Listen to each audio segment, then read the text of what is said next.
Jadi keunggulan ADC dan IOC RSCM ini selain tadi pendekatan humanisme, pemeriksaan yang sangat lengkap, saya kebayangnya nih dok ya kalau misalnya pasiennya sudah ada komplikasi ginjal, mata, jantung, terus tadi kayak obesitas harus Dan kalau kita lihat data-datanya makin lama makin mengkhawatirkan jumlahnya. Karena saat ini data IDF, International Diabetes Federation yang tahun 2021 kita menempati ranking 5 ya.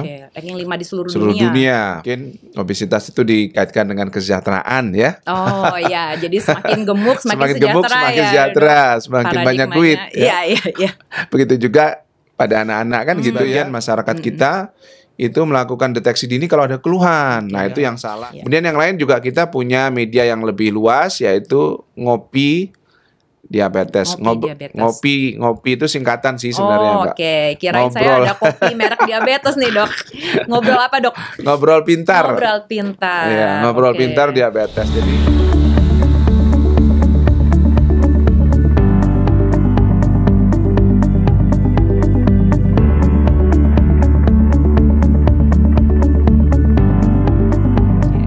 Assalamualaikum warahmatullahi wabarakatuh. Waalaikumsalam. Salam sejahtera bagi kita semua. Selamat datang kembali di podcast Cipto Mangunkusumo. Izinkan saya, Marta Rosana, seorang spesialis penyakit dalam di Rumah Sakit Cipto Mangunkusumo yang akan memandu acara podcast hari ini. Pada episode kali ini, kita akan membahas 2 layanan yang tersedia di Rumah Sakit Cipto Mangunkusumo, yaitu yang pertama adalah Advanced Diabetes Center atau ADC, dan yang kedua adalah Integrated Obesity Clinic atau IOC. Dengan membahas tentang kedua layanan ini, kita juga akan membahas mengapa pentingnya penanganan diabetes dan obesitas yang baik dan komprehensif itu diperlukan oleh pasien yang memiliki 1 atau 2 dari kondisi tersebut. Kita akan menggali lebih lanjut mengenai diabetes, obesitas, dan kaitannya dengan 2 layanan tersebut yang tersedia di Rumah Sakit Cipto Mangunkusumo.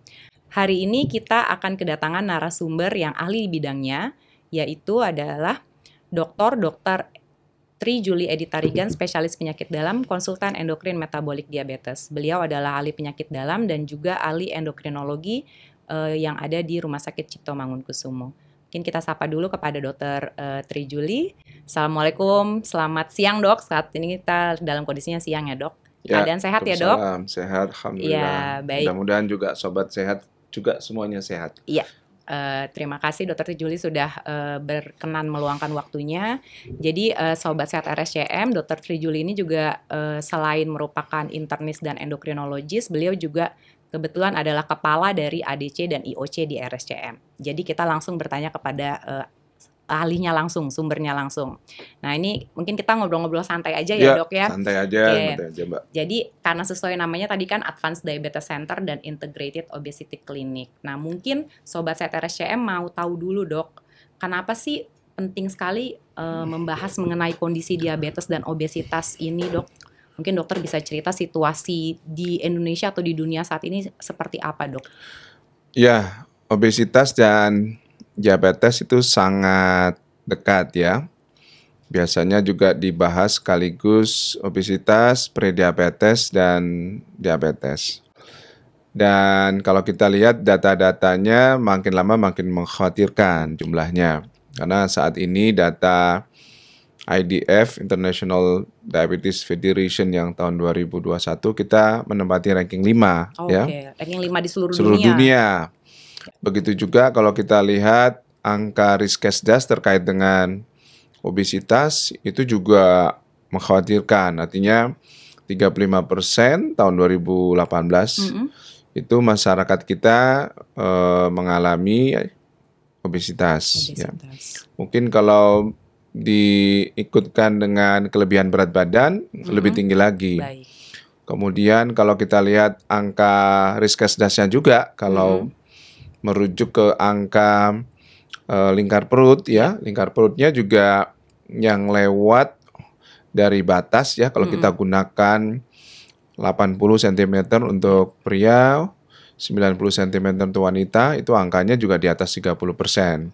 Dan kita tahu bahwa obesitas sentral yang tergambar dari lingkar perut itu berkaitan dengan kejadian kardiovaskular di jangka panjangnya, Jadi ya. penyakit jantung dan Penyakit pembuluh darah ya jantung, dok ya. stroke, ya, dan penyakit-penyakit yang lain. Obesitas juga dikaitkan dengan gagal ginjal sekarang dan seterusnya. Jadi memang ini situasinya mengkhawatirkan. Obesitas, prediabetes juga demikian. Biasanya prediabetes itu angkanya sekitar 3 kali lipat dari angka diabetesnya. Jadi kalau kita angka diabetesnya sekitar 10% aja, itu berarti 30% pengidap prediabetes. Prediabetes itu berarti sebelum diabetes ya dok Ya, ya? sebelum diabetes. Yang sebenarnya kalau kita bisa deteksi dini, kita temukan kasusnya, kita bisa kembalikan normal, ke normal kembali. Nah, ini sekarang menjadi kampanye kita bersama untuk pencegahan obesitas. Kemudian obesitas juga kita kelola dengan baik, ya. Sekarang obesitas itu kan dikonotasikan secara pas, ya. Artinya kalau dulu mungkin obesitas itu dikaitkan dengan kesejahteraan, ya. Oh ya, jadi semakin gemuk semakin Gemuk sejahtera semakin ya. sejahtera, semakin banyak duit. Iya. Begitu juga pada anak-anak kan gitu ya. Iya. Jadi kondisi prestisius untuk orang tuanya, tapi sekarang justru sebaliknya. Nah, ini yang mau kita tanamkan di masyarakat, bahwa kita harus mengkondisikan sejak anak-anak agar tidak terjadi obesitas sejak anak, obesitas sejak remaja, ya, dan dewasa muda dan seterusnya. Sehingga harapannya penyakit-penyakit tadi, prediabetes, diabetes, hipertensi, kolesterol tinggi, itu juga tercegah dan angkanya makin lama harapannya tentu makin berkurang gitu, ya. Baik. Nah, itu harapan kita bersama tentunya. Baik. Jadi kalau dari riset kesehatan dasar, Riskesdas tadi, itu sekitar 1 dari 10 orang di Indonesia itu punya diabetes ya dok? Saat ini. Dan berarti 3 kali lipatnya, 3 dari 10 punya prediabetes. Kalau diperiksa semuanya ya dok. Dan sepertiganya itu memiliki obesitas ya dok ya. Jadi memang besaran masalahnya sangat besar ya dok? Ya, besaran masalahnya signifikan. Dan ironinya lagi, angka yang tidak terdiagnosis, ya. Jadi dari survei Riskesdas itu ternyata itu orang pada tahu bahwa dia kencing manis baru saat mengikuti survei tersebut. 2/3-nya. 2/3. Dari hampir 70% ya dok? Dari angka tersebut itu ketahuannya pada saat survei itu dikerjakan. Harusnya kan dia lapor, saya punya diabetes kalau udah terdiagnosis. Ini enggak, pada saat diperiksa darahnya baru ketahuan. Jadi sebelumnya nggak tahu kalau beliau-beliau itu punya penyakit. Ketika diperiksa menjadi responden dari survei tersebut, baru ketahuan ya dok ya, karena diperiksa darah. Nah, ini bahaya ya kalau nggak ketahuan bahwa kita tuh menyandang kencing manis. Suatu waktu datangnya dengan keluhan dan fasenya sudah lanjut. Jadi sudah dengan komplikasi gitu. Kan harusnya nggak begitu dong. Harusnya dia tahu diabetes sejak awal, kalau bisa sejak prediabetes, sehingga bisa kita rem progresinya, kalau bisa kita normalkan. Ya, kalau saat dia prediabetes, kalau dia jadi diabetes ya kita kontrol, jangan muncul komplikasi kronik dan seterusnya. Nah, ini fase-fase yang harus kita kerjakan saat ini. Jangan lagi kita sibuk mengerjakan atau mengelola komplikasi. Artinya udah telat gitu, karena kadang-kadang masyarakat kita itu, sebagian masyarakat kita itu melakukan deteksi dini kalau ada keluhan. Nah, itu yang salah sebenarnya. Harusnya deteksi saat belum ada keluhan sama sekali ya dok. Masih ada faktor risiko dari keluarga atau dari kebiasaan. Nah, di situ screening itu dikerjakan gitu. Iya. Baik. Dok, jadi komplikasi dari diabetes dan obesitas itu memang apa aja sih dok yang bisa sangat membahayakan dan harus jadi concern dari kita semua dok? Ya, jadi memang komplikasi obesitas dan diabetes itu ya bisa dari ujung rambut ke ujung kaki tentunya ya. Jadi misalkan orang diabetes tentu bisa menyebabkan kebutaan dan diabetes sekarang menjadi penyebab terbanyak kebutaan yang non-infeksi di mata. Kemudian juga penyakit stroke ya. Penyakit jantung ya. Kemudian juga penyakit pembuluh darah tepi yang lain. Kemudian juga di ginjal ya.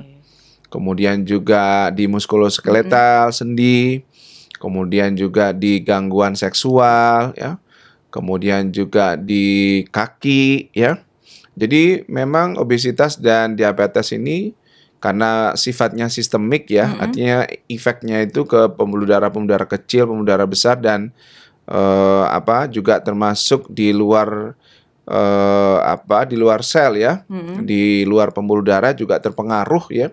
Jadi efeknya itu sangat luas gitu. Nah, ini yang kita harapkan jangan sampai terjadi di masyarakat kita, karena itu jadi pemakan biaya CKN ya. Belanja BPJS itu sekarang banyak untuk mengelola komplikasi karena kencing manis, obesitas ya. Jadi bayangkan saja pengeluaran untuk belanja BPJS, CKN kita itu banyak yang komplikasi seperti itu. Kalau kita bisa cegah, kan dananya bisa diirit untuk yang lain, Ya, untuk kesejahteraan yang lain, untuk bangun tol misalkan, untuk bangun transportasi yang bagus, tata kota, perumahan yang layak dan sebagainya. Iya. Jadi memang peribahasa lebih baik mencegah daripada mengobati itu nggak pernah kadaluarsa ya, Dok. Memang tetap selalu benar relevan, ya, Dok, tetap relevan. Iya, baik, Dok. Nah, kalau sobat sehat RSCM sendiri ingin tahu screening kan, Dok, deteksi dini untuk diabetes dan obesitas sendiri, apa sih, Dok, yang perlu dilakukan? Ya, jadi screening obesitas itu sebenarnya sederhana aja kan ya, bisa dari penglihatan kita sendiri bahwa kita nih ada overweight, kelebihan berat badan. Pesan umum kepada diri kita sendiri ya, Dok. Kemudian juga tetangga atau orang sekitar ya. Terus kita juga bisa melakukannya misalkan dengan pemeriksaan timbangan, kan sederhana ya. Dan itu saya kira berat badan ideal itu kalau kita pakai rumus Broca kan sederhana ya. Tinggi badan kurang 100 kali 90%-nya. Itulah berat badan ideal kita. Itu kan sederhana, itu berat badan ideal. Bisa dihitung sendiri, kita harusnya berat badan idealnya berapa. Nah, kalau mau yang lebih agak canggih sedikit ya ukur lingkar perut. Nah, itu juga bisa menentukan apakah kita ada obesitas perut, obesitas sentral ya. Itu tinggal pakai meteran kain aja kita ukur dengan cara yang pas. Kita tahu bahwa kita lingkar perut kita apakah di atas 90 ya. Itu untuk semua orang, Dok? Untuk pria. Untuk pria. Nah, untuk wanita tentu di atas 80. Jadi beda ya, Dok, ya poinnya ya 80 jadi kalau dan wanita 90. kan di bawah 80 targetnya 80 cm. Kalau pria tentu di bawah 90 cm. Nah, itu diukur masing-masing. Ya. Kalau sudah ngukur sendiri ternyata lebih dari target tersebut ya buat program masing-masing, buat program pengurusan ya. Entah puasa atau gerak dan sebagainya. Nah, yang lain tentu adalah mengukur indeks massa tubuh. Itu agak lebih kompleks tentunya. Kita harus tahu berat badan dan kita juga harus tahu tinggi badan. Ya, jadi berat badan kita dibagi kuadrat dari tinggi badan dalam meter. Nah, itu kita dapat IMT-nya. Tentu IMT yang ideal itu adalah 18,5 sampai 22,9 ya. Kalau udah 23 atau lebih itu udah masuknya berat badan lebih atau overweight ya. Kalau udah 24,9 itu lebih dari 24,9 itu masuknya udah obesitas 1. Jadi kalau IMT-nya 25 atau lebih ya itu obesitas 1. Nah, ini tentu sudah harus dikelola secara khusus ya. Nah, itu untuk screening kalau overweight, berat badan lebih atau obesitas. Kalau screening untuk diabetes sederhana aja, tapi memerlukan pemeriksaan gula darah ya. Silakan mau screening pakai gula darah sewaktu dulu boleh. Tentu kalau ada fasilitasnya lebih detail, misalkan gula darah puasa ditambah dengan gula darah 2 jam boleh, mau ditambah HbA1c juga boleh. Untuk screening awal ya. Nanti kalau sudah ada temuan gitu ya, nilainya keluar dari range, ya konsultasikan dengan dokternya. Orang normal itu kan harusnya gula darah, orang yang badannya normal, disebut normal, jadi dia insulinnya cukup, sel-selnya sensitif dengan insulin, maka bangun tidur gula darahnya harus di bawah 100. Orang yang normal juga dia makan 1 piring, 2 piring, ya 2 jam setelah makan, kalau dia selnya cukup, dan sel-selnya sensitif dengan insulin, maka 2 jam setelah makannya harus kurang dari 140. Kalau kita pakai HbA1c, maka nilainya harus kurang dari 5,7%. Nah, itu nilai-nilai itu bisa jadi screening awal Iya, nanti iya. baru diskusikan dengan dokternya tentunya. Iya, berarti bisa ya pasien misalnya, apalagi kan sekarang laboratorium juga banyak di mana-mana datang untuk pemeriksaan tadi spesifik, berarti gula Iya. darah puasa ya dok ya, atau gula darah sewaktu yang pakai glukometer yang pakai ditusuk Oh di iya, jari itu apa kapiler bisa ya. dok? Dok. Jadi sebenarnya kalau untuk diagnosis kita menggunakan darah vena. Oke, jadi diambil yang di pembuluh darah ya dok ya. Kalau yang kapiler itu sudah terdiagnosis Mm-mm. diabetes, untuk monitor jangka panjangnya Oke, boleh. ya, Itu ya. sudah boleh. Tapi untuk diagnosis awal, guideline manapun itu menganjurkan menggunakan darah vena. Baik. Darah vena. Tapi mungkin kalau misalnya sobat sehat RSCM di rumah punya glukometer karena keluarganya yang lain ada diabetes, terus iseng ngecek gitu ya, tahu-tahu 230 gitu ya dok, cuma Ya. sekali, boleh berarti mungkin konsultasi dulu ke Ya, dokter untuk konsultasi, memastikan baru memastikan. pemeriksaan lanjutannya apa gitu Ya, bisa ya biasanya dok sih kalau dari kapiler awalnya, kalau dia dokternya paham, biasanya tetap dianjurkan untuk pemeriksaan gula darah vena plus HbA1c untuk melihat ini kira-kira udah berapa lama sih kalau dia memang betul diabetes. Kemudian apakah perlu obat-obatan tertentu, karena HbA1c itu, tingginya HbA1c juga bisa memandu dokternya untuk memberikan jenis obat-obat tertentu apa aja gitu. Ya. Intinya adalah kalau sudah screening melakukan pemeriksaan laboratorium, misalnya berangkat sendiri mandiri, hasilnya harus tetap dibaca oleh dokter ya dok ya. Dan kalau sudah punya temuan yang kelihatannya abnormal gitu juga langsung temui ke dokter. Ya. Baik. Nah, untuk tata laksana atau manajemen dari diabetes dan obesitas sendiri secara garis besar tuh seperti apa sih dok? Ya, sebenarnya sih manajemennya semuanya berawal dari lifestyle. Ya. Lifestyle itu artinya pemahaman yang baik, ya, kemudian melakukan physical activity yang teratur, ya, kemudian melakukan atau perencanaan makan yang pas, perencanaan makan yang ideal, ya. Kalau orang yang sudah katakan sudah diabetes, ya dia harus merutinkan dan memprioritaskan gerak. Bergerak, physical activity apapun bentuknya asal dikerjakan konsisten dan teratur itu nggak bagus, ya. Yang penting itu geraknya dia harus punya waktu lebih kurang 150 menit seminggu. Seminggu 150 ya, kalau kira-kira seharinya 30 menit lah, ya. Nah, itu harus dipaksa, harus diprioritaskan, harus dijadikan agenda rutin yang utama, ya. Kemudian mengatur makan. Nanti ngatur makan juga diajarkan pertengahan karakternya, sifatnya, dan nanti itu didetailkan juga. Jadi kalau pas lagi kondangan, lagi buffet, lagi prasmanan harus tahu bagaimana menyomot makanan. Sebanyak apa kita boleh ngambil makanan, walaupun makanannya berlimpah-limpah di depan kita, ya, banyak, ya. Nah, sebenarnya kalau dengan dua lifestyle ini terkontrol, dokternya seneng banget biasanya.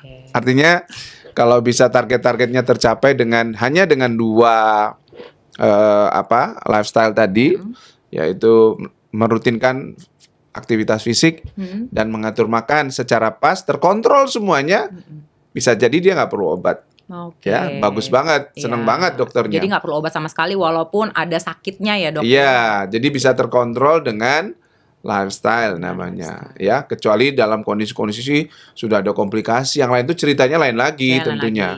Tapi kalau bisa terkontrol dengan lifestyle, seneng banget dokternya. Jadi dokter itu sebenarnya memberikan obat, memberikan obat terpaksa karena nggak terkontrol dengan lifestyle tadi gitu. Tapi memang kalau sudah ada komplikasi tertentu itu jadi lain ceritanya, ya. Ini saya bilang sebelum ada komplikasi apa-apa, mesti pasien baru newly diagnos yang native, yang belum banyak atau belum ada komplikasi, faktor risiko yang lainnya juga nggak banyak gitu, ya. Biasanya dokternya jika memungkinkan terkontrol dengan lifestyle saja, ya fine, itu aja yang kita lanjutkan gitu. Ya, baik dok. Kalau obesitas berarti juga kurang lebih sama lah ya dok, ya, berarti menurunkan berat badan dengan lifestyle juga ya dok, banyak bergerak dan mengatur makanan yang masuk. Jadi obesitas juga awalnya dengan lifestyle. Kalau nggak terkontrol juga, baru kita gunakan farmakoterapi. Nggak terkontrol juga, baru kita lakukan yang lebih lanjut, ya. Dengan dengan bariatrik misalkan, ya, untuk yang obesitas yang ekstrim, ya. Itu juga kita kerjakan di IOC di tempat kita lakukan tindakan baik itu dengan endoskopi maupun dengan bedah digestif tentunya. Itu yang kita Oke. kerjakan di Mungkin sini. bisa sedikit agak cerita dikit dok, bariatrik atau tadi endoskopi yang disebutkan oleh dokter itu seperti apa dok bayangannya Ya, untuk dalam mengobati obesitas dok? ya. Jadi intinya agar kalori yang masuk ke dalam tubuh itu direduksi, ya. Mm-mm. Dokter berusaha sedemikian rupa mengurangi volume dari lambungnya. Oke. Ya, itu intinya. Nah, mengurangi volume lambung itu bisa beragam cara, Mm-mm. ya, baik itu dengan endoskopi, ya, dengan meletakkan balon Oke. atau mengurangi volume dari dalam rongga, ya, Mm-mm. atau dengan bariatrik yang dengan laparoskopi. Oh, Laparoskopi oke. itu juga dikurangi volumenya, ya, dengan bedah digestif, Mm-mm. dengan bedah laparoskopik yang operasinya juga sebenarnya luka operasinya kecil saja, Oke. bukan operasi yang dibedel perutnya, Oh, bukan, oke. cuma Ya. hanya dimasukkan teropong, Mm-mm. kemudian dokternya melihat di video, Mm-mm. kemudian dilakukan prosedur tertentu, Ya. sehingga ujungnya volume dari lambung itu sangat menurun. Dan Oke. akibatnya pasiennya cepat kenyang, Cepat kenyang. nggak mau makan banyak lagi, dan seterusnya cukupnya. Dan itulah yang akhirnya nanti berat badannya jadi turun, Oke. gula darahnya juga membaik, Ya. darah tingginya juga menurun, kolesterolnya membaik, dan seterusnya. Jadi itu sebenarnya adalah teknik-teknik yang minimal invasif yang kita Oke. kerjakan di Integrated Obesity Clinic di Klinik. Cipto ini. Itu untuk obesitas yang lumayan ekstrim, ya. Yang Artinya udah dengan cara-cara tadi, berat ya, badannya sudah tinggi sekali ya dok ya, iya, ekstrim ya dok dengan iya, cara-cara itu seperti yang kita kerjakan. Jika kira-kira kalau menggunakan lifestyle plus, ya, obat-obatan tidak akan banyak membantu Oke. atau kurang Ya, respon. ya. Baik, dan semuanya bisa dilakukan di IOC, Iya, di Integrated IOC, Obesity dan di Clinic ADC, RSCM iya. ya dok ya. Baik. Kalau tadi dokter sudah overview tata laksana dan juga sebenarnya di awal sudah disebut sih tantangannya angkanya terus meningkat. Ada tantangan yang lain lagi nggak sih dok untuk menghadapi diabetes dan obesitas ini dok? Yang Ya. menurut dokter ada saat ini tantangan terbesarnya apa dok? Ya, tentu adalah komplikasi, ya. Oke. Nah, komplikasi yang kita kelola di Advanced Diabetes Center itu juga komplikasi diabetes yang sangat-sangat lanjut, ya. Oke. Artinya misalkan kita komplikasi gagal jantung, ya. Kemudian komplikasi gangguan aliran darah di kaki, Oke. sampai kita harus pasang ring, ya, balon di kaki dan sebagainya. Kemudian komplikasi stroke, ya, kita harus lakukan DSA misalkan, ya. Komplikasi ginjal kita lakukan transplant, ya, sampai ke transplant kita lakukan di sini. Pokoknya komplikasi-komplikasi kronik, ya, itu kita kerjakan. Termasuk tadi komplikasi misalkan satu lagi adalah penyempitan pembuluh darah koroner, ya, harus kita balon atau dipasang ring di pembuluh darah koronernya, itu juga kita kerjakan. Dan semuanya itu tentu yang paling penting di layanan ADC kita itu adalah connectivity. Nah, ini connectivity ini sebenarnya kita mengupayakan sedemikian rupa, kekhususannya di ADC ini adalah bahwa pasien itu menjadi menjadi keluarganya RSCM. Oh, oke. Ya, jadi berbeda dengan mungkin layanan-layanan di tempat atau rumah sakit lain. Maka kita berharap di sini setelah menjadi warga RSCM atau pasien RSCM, kita punya hubungan yang mesra, punya konektivitas, ya, dengan beragam aplikasi, dengan beragam media, ya. Kita jaga terus hubungan mesra antara dokter pasien, ya, dengan beragam media lah. Misalkan kita punya aplikasi ya tentang nutrisi, tentang pemeriksaan gula darah di rumah. Kita punya komunikasi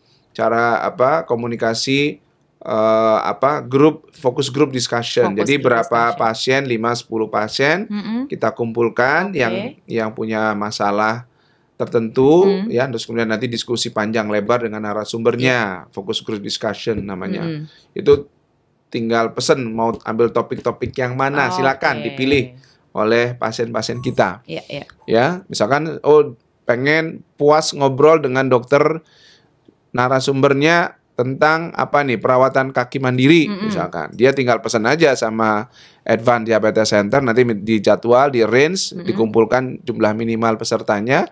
Kemudian ya udah ngobrol puas, diskusi, ya tektokan sama dokternya di ruang tertentu gitu ya.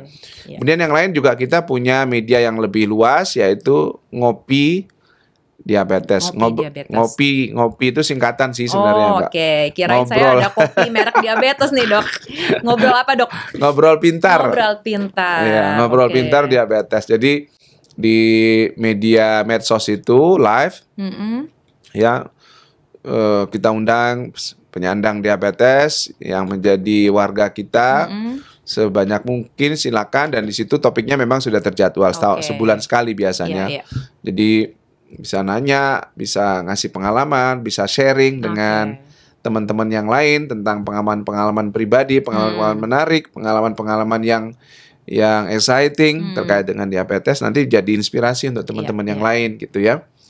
Jadi memang di ADC ini kita berharap dari orang yang mau screening, yang belum ada diabetes atau belum sampai dia terjadi obesitas ya. Kemudian case finding ya. Kemudian screening juga kita pakai screening advance, yaitu artinya screening sampai di level genetik ya. Kita bisa screening gene-nya, genetiknya, genomiknya, pemeriksaan genomiknya untuk menilai risiko-risiko diabetes jangka panjang, komplikasi diabetes dan seterusnya. Nah, itu dari sangat pangkal, dari sangat awal dari awal ya, Dok. Iya, sampai komplikasi-komplikasi yang lanjut ya. Prediksi komplikasi juga kita kerjakan. Jadi dia misalkan sudah diabetes ya, tapi dia belum mengalami komplikasi, itu ada instrumen prediksinya ya. Sehingga orang tahu kira-kira ini nanti saya kena komplikasi ginjal, resikonya berapa persen, risiko kena koroner, penyandang diabetes berapa persen, gagal jantung, stroke dan sebagainya. Itu menjadi sangat penting ya, dengan beragam parameter yang kita kerjakan, itu orang bisa mencegah secara termotivasi, jangan sampai kejadian komplikasi. Harapannya demikian gitu. Jadi saya rangkum misalnya tadi pendekatannya berarti humanisme sekali ya, Dok. Dan juga lengkap ya, Dok ya. Jadi dari screening yang sederhana sampai yang canggih sudah sampai level genetik pun bisa kita lakukan di sini. Dan saya rasa mungkin IOC juga seperti itu ya, Dok ya. Walaupun bukan hanya ADC saja. Jadi sebenarnya mirip ya, Dok ya, ADC sama IOC itu cara kerja alur penata laksanaan pasiennya ya, Dok. Ya betul. Jadi IOC dan ADC itu paralel kita kelolanya karena sangat berhubungan ya. Jadi penyandang obesitas juga banyak yang sudah jadi diabetes. Ada juga sih yang hanya obesitas doang saja tapi belum diabetes. Diabetes juga begitu, ada yang juga mengalami obesitas ya. Karena itu beda-beda pendekatan dan obat-obatannya juga beda.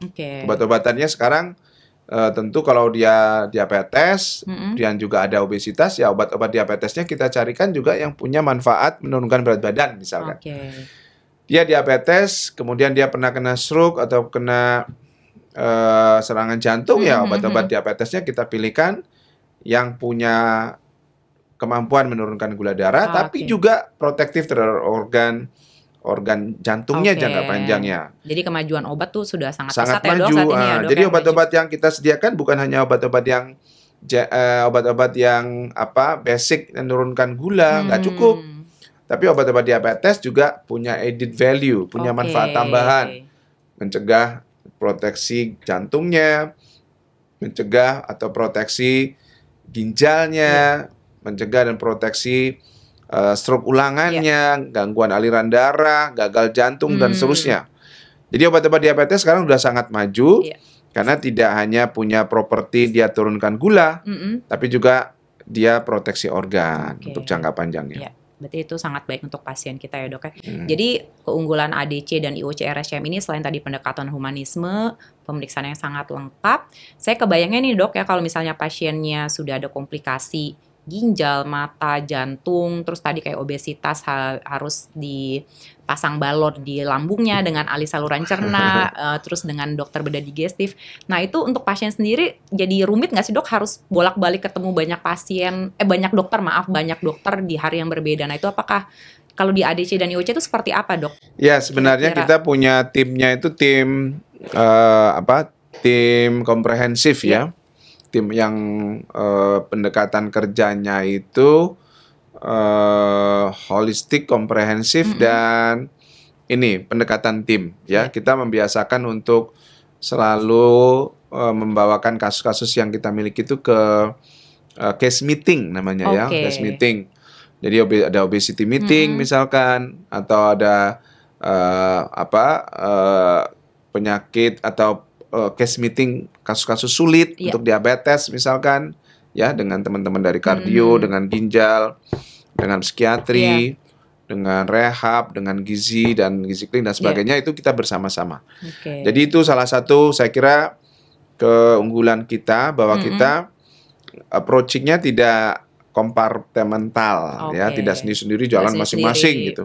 Tapi kita berupaya dokter itu ngelihatnya satu cara pandang yang sama, satu prioritas yang sama, dan satu urutan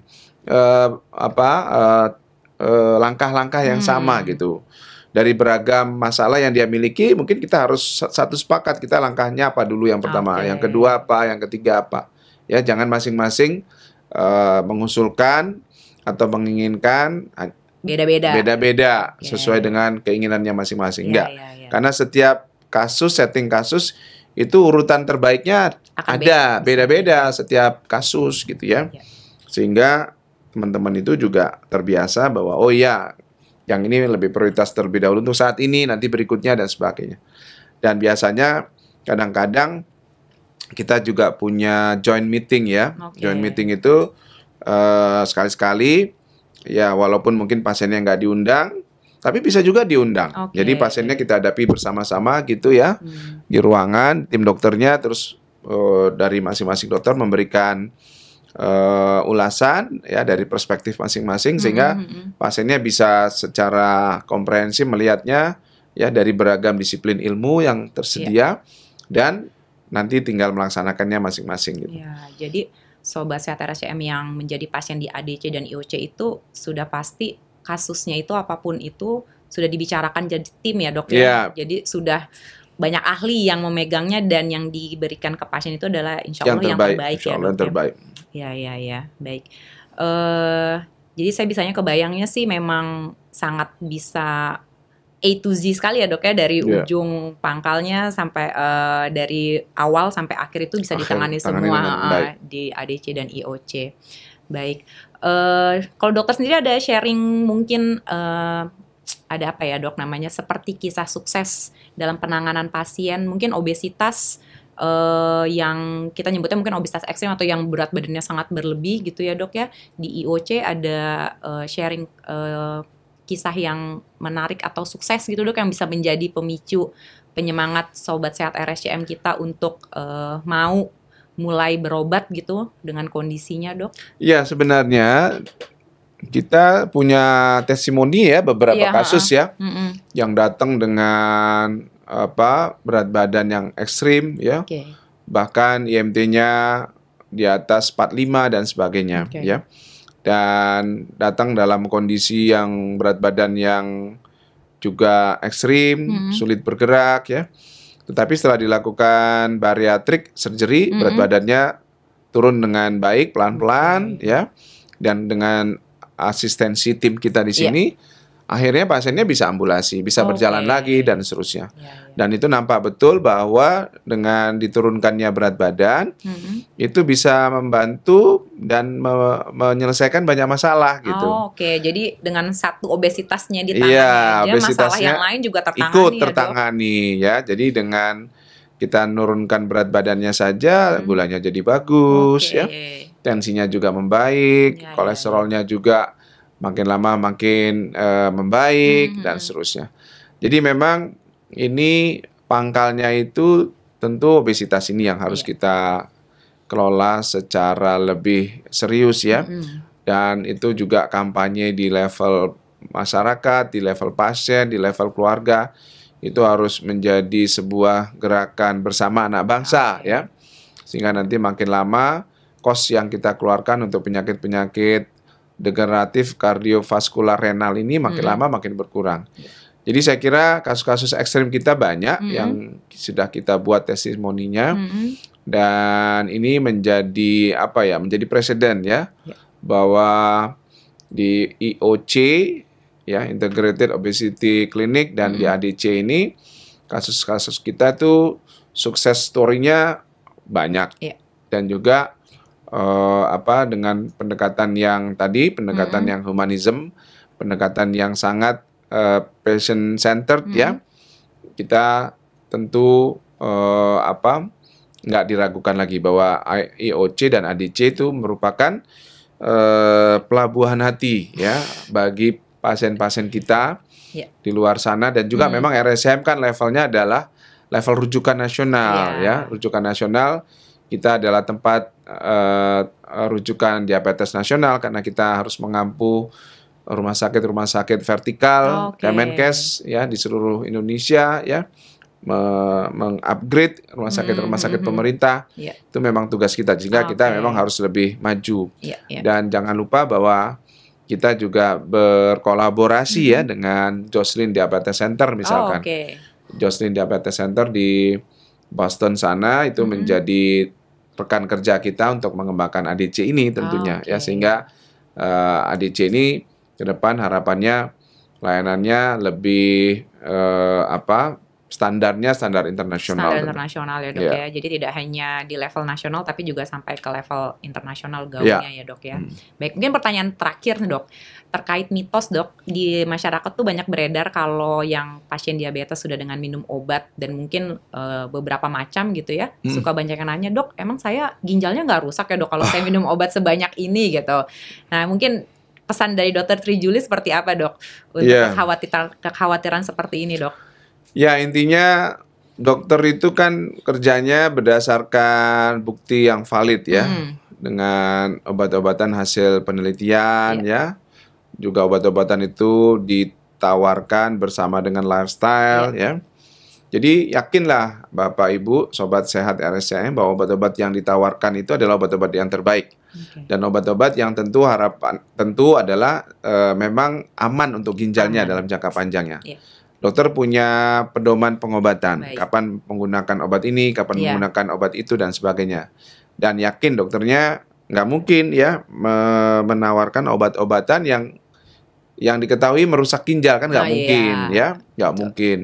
Jadi biasanya orang diabetes, penyandang diabetes itu dia harus cuci darah ya karena memang dia gula darahnya dibiarkan berkepanjangan tinggi, bertahun-tahun tinggi terus akhirnya ngerusak organ, ngerusak ginjal dan sebagainya. Jadi bukan karena dia makan obat rutin yang dianjurkan oleh dokternya. Obatnya kan udah puluhan tahun lebih diteliti, puluhan tahun diteliti dari binatang, orang sehat, ya, kemudian orang yang sakit ringan, seterusnya. Dan dari waktu ke waktu datanya terus dikumpulkan.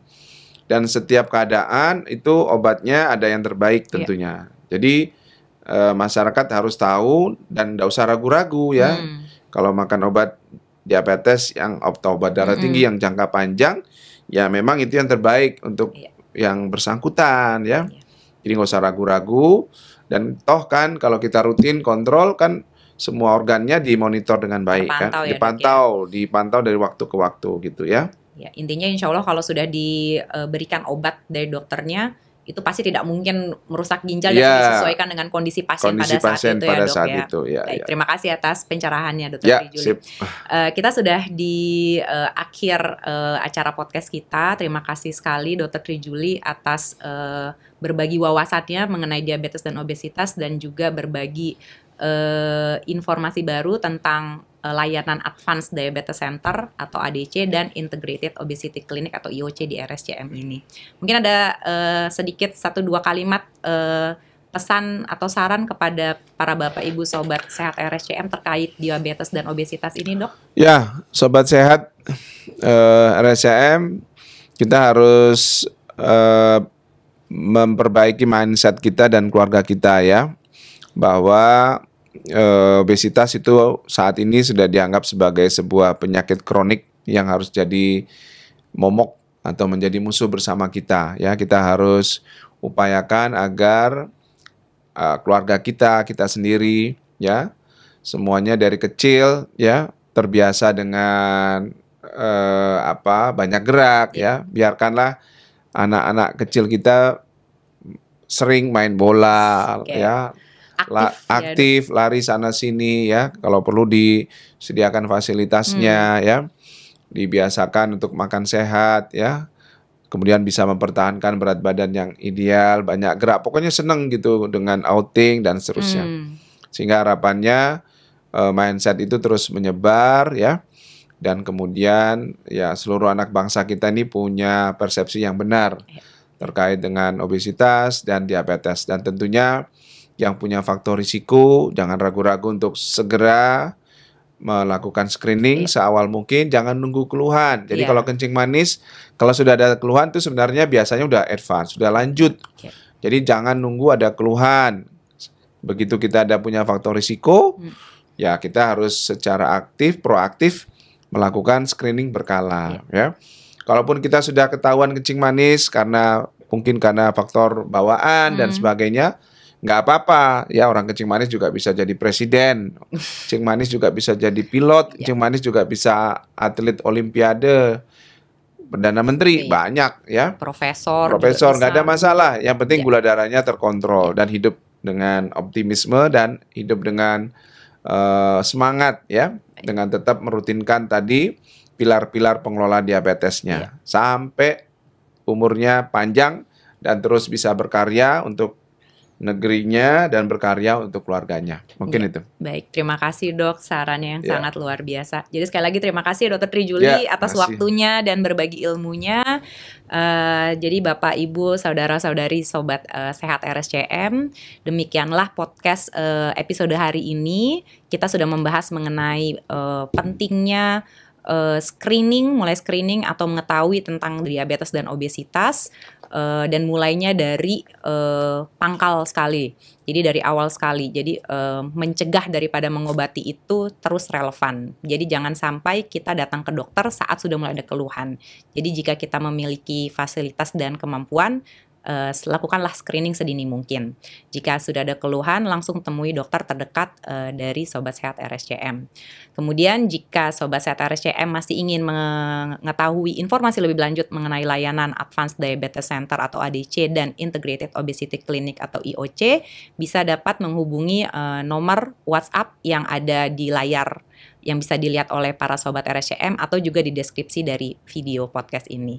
Baik, saya Marta Rosana hari ini sebagai host mengucapkan terima kasih atas perhatiannya dan saya undur diri kepada para Sobat Sehat RSCM dan salam sehat untuk semuanya. Assalamualaikum warahmatullahi wabarakatuh.